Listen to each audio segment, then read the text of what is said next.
Yes, friend, ako'y nagbabalik, DJ B-Boy Bibo, para sa ating tuloy-tuloy na BB Time tungkol sa usaping Shoulder to Cry On.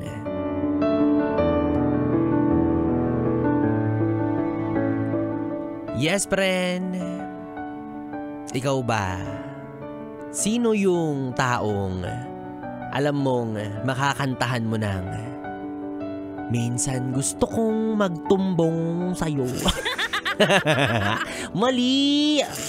Mali yun! Diba? Hindi yung pangmangkin ko kasi bulol pa siya, kaya yun yung sabi niya, minsan gusto ko yung tumbong sa'yo. Yes, friend, ikaw ba sino yung taong alam mong handang sumaklolo sa'yo, handang dumamay, handang mag-abot o hindi naman kaya ay magpahiram ng isang kamay? Oh, ay naku, napakalalim ng kahulugan niya, no? Diba? Yung tipo ng tao na kakantahan ka ng I'll be your crying shoulders, I'll be ganon, diba? O hindi naman kaya yung tipong one call away, diba? Yung taong magsasabi sa'yo ng I'm only one call away. Kainis. Basta ako hindi ako one call away. Sorry na, hindi kasi ako pala reply. Kaya kung nasa bingit ka na, wag mo akong tatawagan, mapapaaga ka talaga. Ha? Pero for sure na mga yes friend, karamihan sa atin meron talagang isang taong maaasahan, 'di ba? Yung isang tao na alam mong matatakbuhan mo any time of the day, kahit ano pang ginagawa niya, talaga namang handang-handa siya para saklolohan ka. Maaaring kamag-anak, pwedeng kaibigan, jowa, asawa, katrabaho, or sa kahit anong aspeto, alam mong may handang tumulong sa'yo. Yan, 'di ba? Alam mo, ang masasabi ko lang sa'yo ay ingatan mo yung tao na yan, di ba? Hindi dahil siya yung napapakinabangan mo, hindi dahil siya yung laging tumutulong sa'yo, kundi dahil sobrang bihira na lang yung ganyang klase ng tao. Bilangin mo yung daliri mo, sama mo na yung sa paa mo, kamay, paa, malamang sa malamang, isang daliri lang yung mapapakinabangan mo dyan kapag tinanong kita kung ilan yung taong masasabi mong talaga namang malalapitan or iyong maaasahan.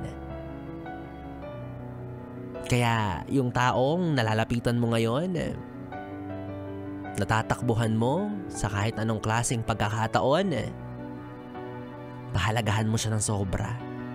Ingatan mo yung pagsasamahan ninyong dalawa. Diba? Kasi sa panahon ngayon kung saan yung ibang tumutulong naaabuso, napapasama, may mga klase pa rin na kahit buhay nila handang itaya. May mga tao pa rin na hindi nagsasawang tumulong, hindi nagdadalawang isip, hindi nag-aalangan na damayan yung isang tulad mo na nangangailangan. Taray, di ba? Bayani yan. Handa raw mag-alay ng buhay para sa'yo, kabog. Di ba? Kasi sila yung mga taong masasabi natin na genuine talaga.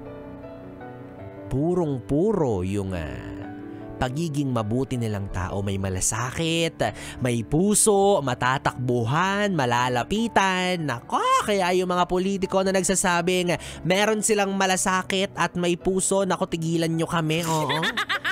Pag may kalamidad nga, nandun kayo sa ibang bansa. Di kayo makita. Diba? Kung kailan bumabaha, kung kailan bumabagyo, tsaka naman pa-travel yung mga nangako ng serbisyo publiko. Nek-nek ninyo.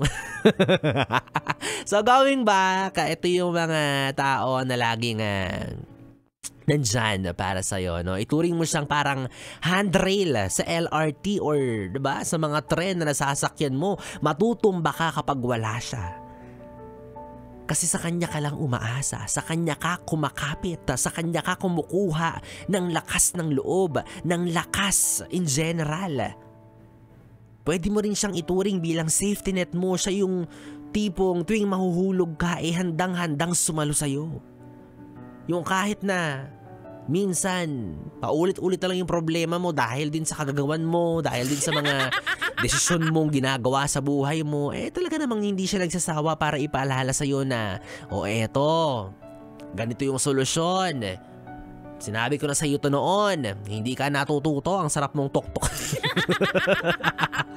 'Di ba? Kumbaga siya ang guardian angel mo na maglalawit ng lubid sa iyo kapag nalulunod ka na sa dami ng problema mo. Yan, 'di ba? Grabe naman yung grabe naman yung hinalintulad sa isang angel.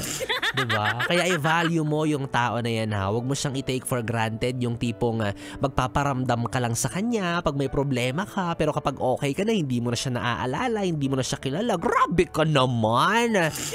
Wag naman ganon, 'di ba? Sana sa mga pagkakataon na masaya ka, na okay ka, na maayos yung buhay mo, huwag mo kalimutan na kamustahin pa rin or pakisamahan yung taong alam mong tumutulong sa'yo, 'di ba? Kumbaga, sa hirap at ginhawa, kayong dalawa talaga or siya talaga yung tatakbuhan mo. Sa kwento ng masasaya, sana naririnig niya. Sa kwento ng mga malulungkot, for sure nandun pa rin siya, 'di ba? Huwag naman puro yung problema lang yung binabato mo sa kanya, tapos pag masaya ka sa ibang tao mo, binabaling yung kasiyahan mo. Baka naman ang ending niya, ginagawa mo na lang siyang tapunan ng mga trash mo sa buhay mo, 'di ba? Kasi isipin mo, hindi lahat ng taong nandyan sa paligid mo handa talagang mag-offer sa'yo ng tulong, 'di ba? Oy, pero paalala lang din minsan ha, siguraduhin mo na tama yung taong nilalapitan mo. Oo, kasi ay nako, naranasan ko na 'to. Hindi lahat ng willing dumamay sa'yo ay anghel. Yung iba, devil.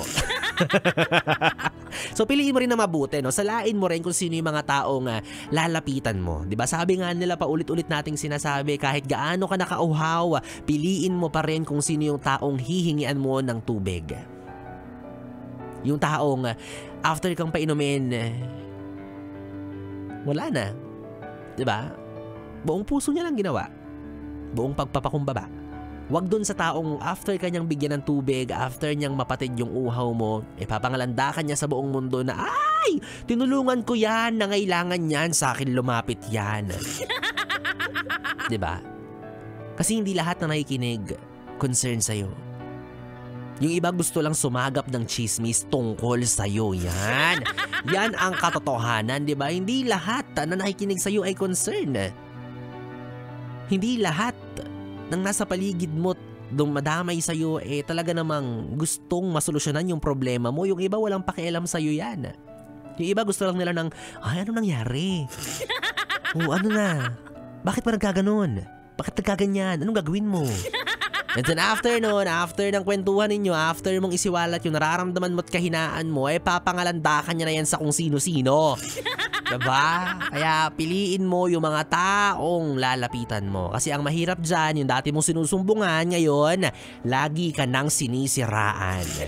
Oo, ginamit na laban sa'yo yung kahinaan mo. Diba? Nang simula nalaman niya na, ay, ganyan, mahina yan sa ganito ganyan. Naging problema niya yan, ikikwento niya na yan sa iba. 'Di ba? Gagamitin niya yung kahinaan mo laban sa iyo, yung mga salita mo laban sa iyo. 'Di ba?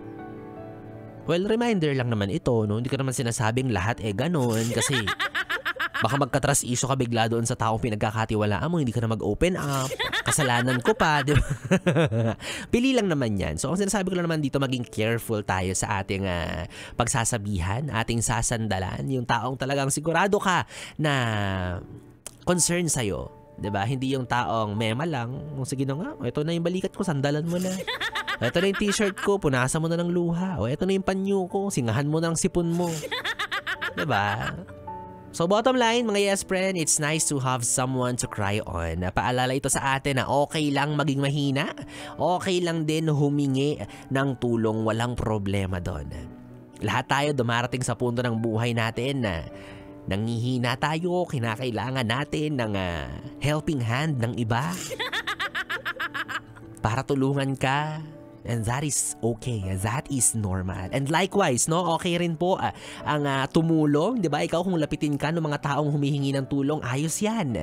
Ibig sabihin, pinagkakatiwalaan ka nila kasi alam nilang isa ka sa magiging solusyon ng problema nila, o hindi naman kaya alam nila na isa ka sa mapagkakatiwalaan para kwentuhan, para kahit papaano yung loob nila ay gumaan, 'di ba? Pero as much as possible, sana maging parte ka ng solusyon o hindi naman kaya isa ka sa makagawa ng paraan para masolusyonan yung kanyang pinagdadaanan. Pero nakadepende pa rin naman sa iyo yan, di ba? Kung paano at anong klaseng tulong yung makakaya mo, malaking bagay na yan. For as long as it is genuine, for as long as it comes from your heart, for as long as gusto mo talagang makaraos yung taong lumalapit sa'yo, di ba? For as long as ikaw ay sincero, malaking bagay na yung presensya mo para sa taong nangangailangan ng tulong sa'yo. Ay! Grabe naman, para ka namang superhero sa usapan na ton. Diba? So, always be that understanding person who could offer a shoulder to cry on. Oh!